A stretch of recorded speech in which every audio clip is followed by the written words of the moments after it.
I knew something was wrong the second the room went quiet.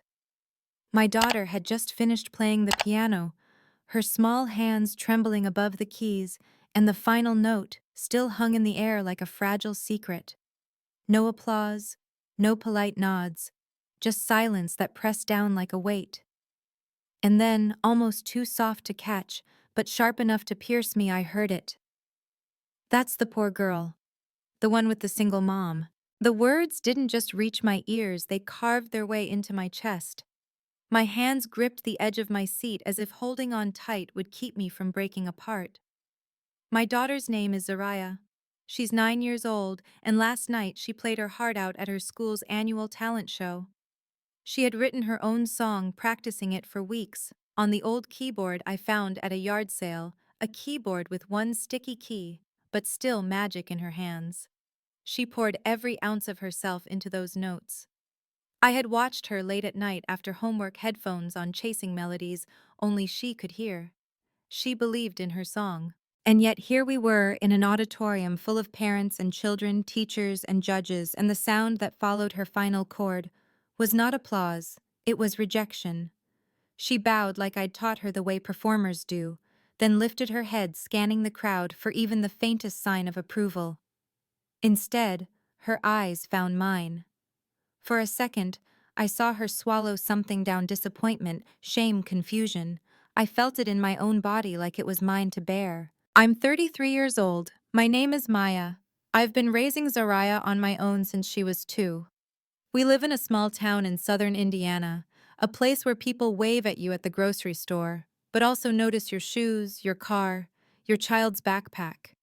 They ask why you're still single, why your daughter's lunch is packed in a plain paper bag instead of something colorful. They smile to your face, then whisper after you walk away. Most days I ignore it. But nights like this, sitting under the harsh lights of a school auditorium, while my daughter is measured and dismissed, remind me that I don't belong. Not here. Not to them. I work 2 jobs, janitor by day, waitress by night. It isn't glamorous, but it keeps a roof over our heads and food on the table. Zariah never complains. She doesn't chase the popular kids or demand new clothes every season. She writes music. Not the kind you hear on the radio, but soft, soulful pieces that sound like rain or like someone remembering a dream. She's different. And I've always known that different in this town doesn't get celebrated, it gets judged. Still, she wanted to sign up for the show. She said, "I want them to hear what I wrote." She didn't say my performance or my song, just what I wrote, like her music was a piece of her heart she was placing in their hands. For weeks she practiced. She laid out her best Easter dress, the one I had mended by hand, and asked me to braid her hair nice, but not too nice. She was so proud. That night, the other kids came in glittery costumes and sequined outfits. Their parents boasted about private lessons and summer camps. I sat alone in the middle row, hands clenched, heart pounding as her name was called. She walked out, chin up but fingers fidgeting, sat at the piano and began to play. The first notes floated like whispers, a lullaby of sorrow and hope. Her melody didn't sparkle with cheap tricks, it told a story, but the audience didn't listen. Parents whispered, kids giggled, a judge scrolled his phone, and then that cruel phrase cut through me: the poor girl. When she finished, her last chord lingered unresolved, delicate as a thread. Silence. No clapping. Not even a polite tap. Just the sound of someone coughing, a chair creaking, a judge flipping pages. Zariah stood there a moment too long, her smile fading into a tight line, her shoulders folding inward. My heart cracked wide open. I wanted to leap from my seat, scoop her into my arms and run. Run from their eyes, their judgment, their silence. But I couldn't move. And then something shifted. From the back of the auditorium, a man stood. He didn't clap, didn't smile, just stood tall and still in a gray suit. He began walking down the aisle, each step quiet but commanding. Whispers rippled. Judges glanced at each other, confused. Parents turned. Even the restless children hushed. I sat up straighter, my pulse quickening. Zariah stood off to the side now, clutching her folder, trying to make herself small. But this man, this stranger, walked toward her like he had come for her and her alone. The man in the gray suit reached the front, steady as stone. He didn't look around for approval, didn't flinch under the stares. He simply turned to the judges, his voice calm but carrying. "Excuse me, would it be all right if I borrowed the microphone for a moment?" The room froze. Parents exchanged puzzled glances. A judge halfway rose as if to intervene, then hesitated. It was as if the weight of this man's presence had shifted the air, made resistance impossible. Slowly, a student volunteer handed him the mic. "My name is Dr. Elias Monroe," he said, his voice measured, resonant. "I wasn't supposed to be here tonight. My flight home was canceled, so I came to see my granddaughter perform, but then I heard something that stopped me cold." He paused, letting the silence stretch. Everyone leaned in. "I've spent my life teaching piano at Juilliard," he continued, training concert pianists, film composers, symphony soloists. "And in all those years, very few pieces have reached me the way that little girl's music did just now." The silence shifted again this time, not awkward, but reverent. Heads turned. Gasps echoed faintly when he said Juilliard, as though the name itself carried magic. He looked toward the side of the stage where Zariah stood half-hidden, clutching her folder like a shield. His eyes softened. "Zariah," he said gently, "did you write that piece yourself?" She nodded, timid but proud. That, he said, turning back to the crowd, was an original composition. That was a voice. That was art. Whispers rippled again, but they sounded different now. Curious, astonished, even guilty. The same people who moments ago dismissed her as the poor girl were craning forward, realizing they had nearly missed something extraordinary. Then he asked her, "Would you be willing to play your piece again? And this time may I accompany you?" My breath caught. I saw Zariah look at me, her eyes wide, asking silently if she should. My throat burned, but I nodded. She walked back onto the stage slowly, like she was stepping into a dream she hadn't dared imagine. Dr. Monroe sat beside her at the piano, not taking over, not commanding, just sharing the bench. He let her place her hands first. Let her lead.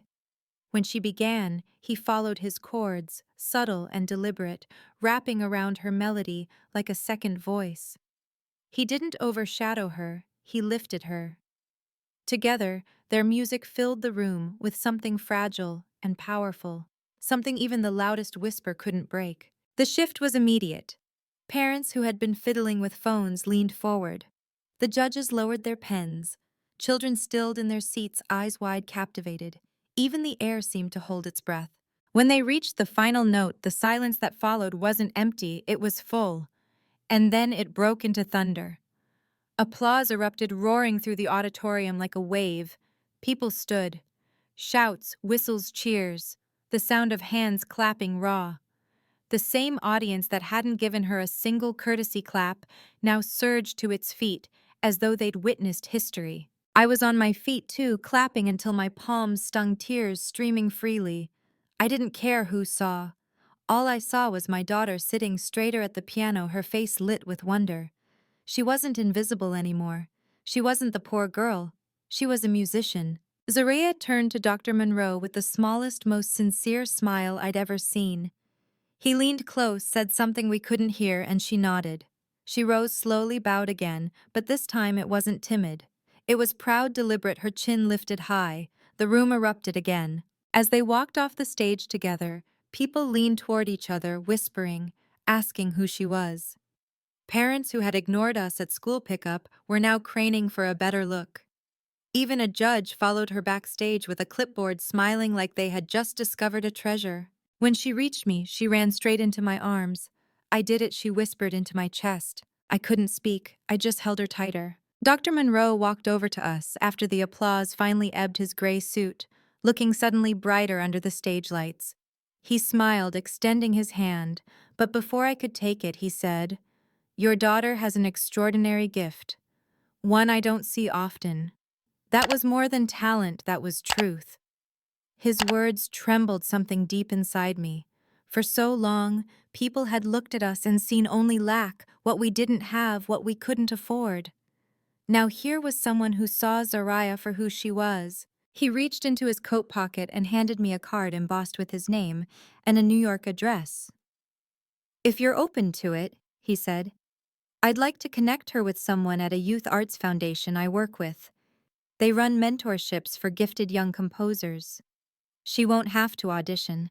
I already heard what I needed to. I stared at the card, my hands shaking. She's never even had a formal lesson, I admitted, almost ashamed. We can't afford much right now. His smile softened. That won't be a problem. This isn't about money, it's about access. She deserves to be nurtured, not just noticed. Zaria looked up at me, her big eyes searching mine for permission. She didn't say a word, but the hope in her gaze spoke volumes. I nodded, swallowing back tears. Say thank you, baby, I whispered.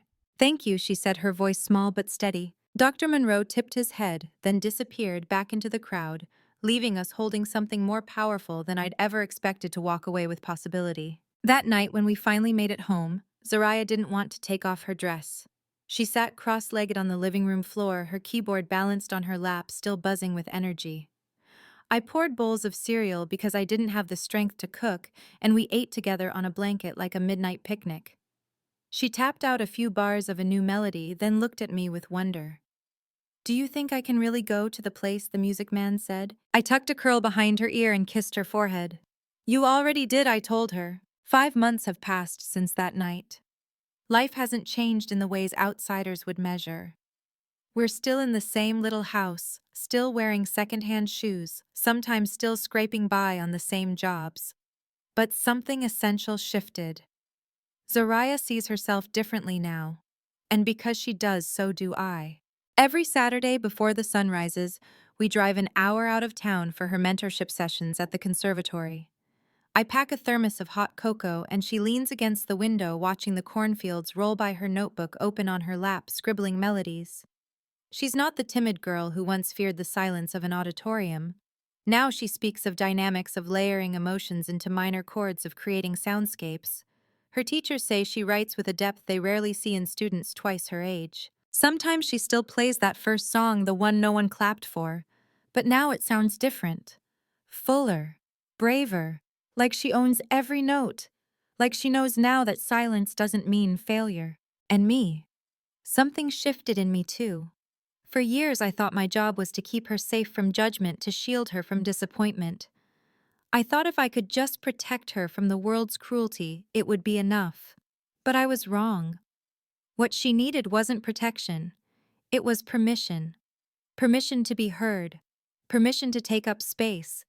Permission to believe that her voice mattered even if the room stayed silent. That night at the talent show, I almost let her walk away believing she wasn't enough.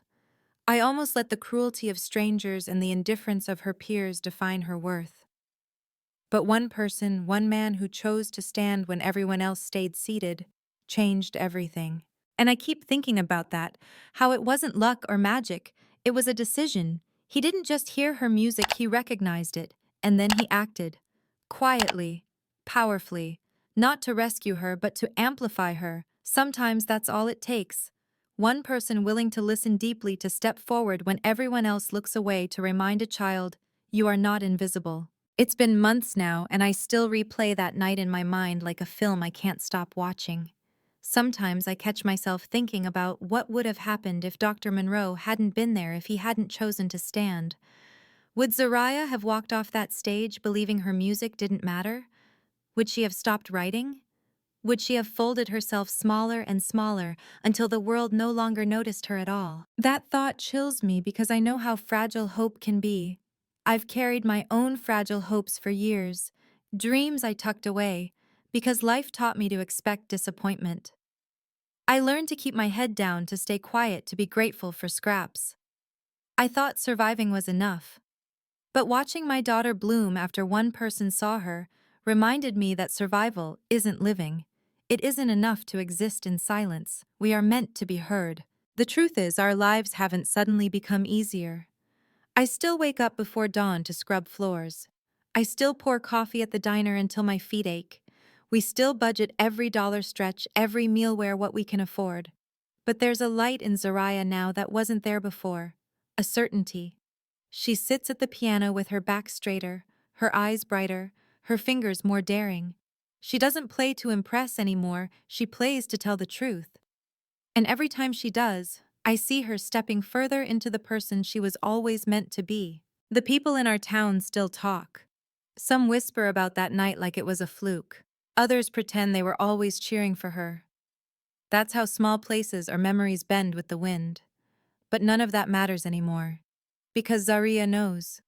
I know. We were there. We felt it.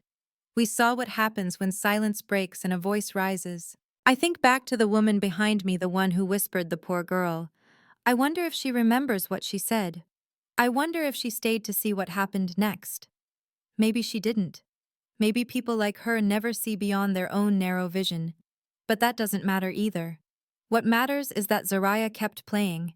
And because she kept playing, someone listened. That's the lesson I carry now, the one I want to pass on. When the world dismisses you, when they look at you and see only what you lack, when they tell you without words that you don't belong, keep going. Play your song. Speak your truth, because you never know who might be listening. And sometimes one pair of ears, one open heart is enough to change everything. I used to think our story was about being poor, about struggling, about surviving as just two people against the weight of the world. But it's not. Our story is about being seen, about the power of someone saying, I hear you, I see you, don't stop. And it's about the courage of a little girl who kept her fingers on the keys even when no one clapped. Now, every Saturday morning when we drive to the conservatory in the pale light of dawn, I glance at Zaria scribbling notes in her music book, her curls catching the glow of the sunrise, and I feel something I haven't felt in years: peace. Not because life is easy, not because our struggles are over, but because I know she believes in herself, and that belief will carry her further than I ever could. If you've ever felt invisible, if you've ever poured your heart into something only to be met with silence, please hear me. You are not alone. Your voice matters. Your story matters. Don't let the quiet convince you otherwise. Keep speaking, keep creating, keep playing your song. Because one day, someone will hear you, and that moment might change everything. If this story touched you, if it reminded you of your own battles, or the people who stood for you when no one else would, please take a moment to like this video, share it with someone who needs to hear it. Subscribe for more stories that speak to the heart, and leave a comment telling me your story. I read every word, and I promise your voice will not be ignored here. Thank you for listening, thank you for seeing us, and remember, you are never too small to be heard.